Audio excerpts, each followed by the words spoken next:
A needle is lying at the bottom of a water tank of height 12 cm. The apparent depth of the needle measured by a microscope is 9 cm. If the water is replaced by a liquid of refractive index 1.5 of same height, the distance through which the microscope has to be moved to focus the needle again is. In given question, initially a needle is at the bottom of the water tank. Let us take this is the position of the needle. Depth of the water level 12 centimeters. This is real depth. Real depth equals to 12 centimeters. By using a microscope, this object is focused at a depth of 9 cm. We know due to the phenomena of refraction, this needle is not appeared at the original depth. It is to be raised certain height. This is not the real object. This object appears at this position.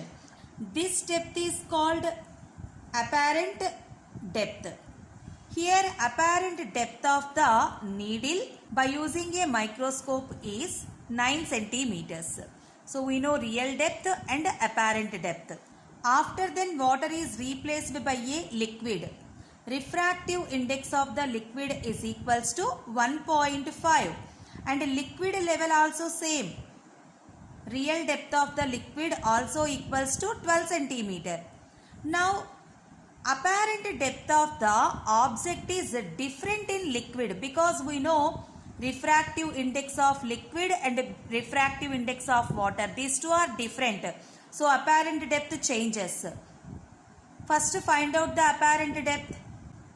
Apparent depth is equals to real depth by refractive index of the liquid. Real depth 12 centimeter.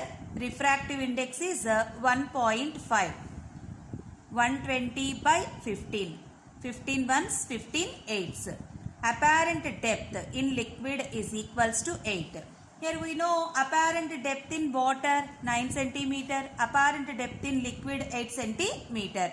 We have to find out the distance through which the microscope has to be moved to focus the needle again. So initially microscope is focused at 9 centimeter. And in liquid it is focused at 8 centimeter. So microscope is moved. Apparent depth in water minus apparent depth in liquid. 9 minus 8 is equals to 1 centimeter. So microscope has to be moved 1 centimeter to focus the object. Third option is correct.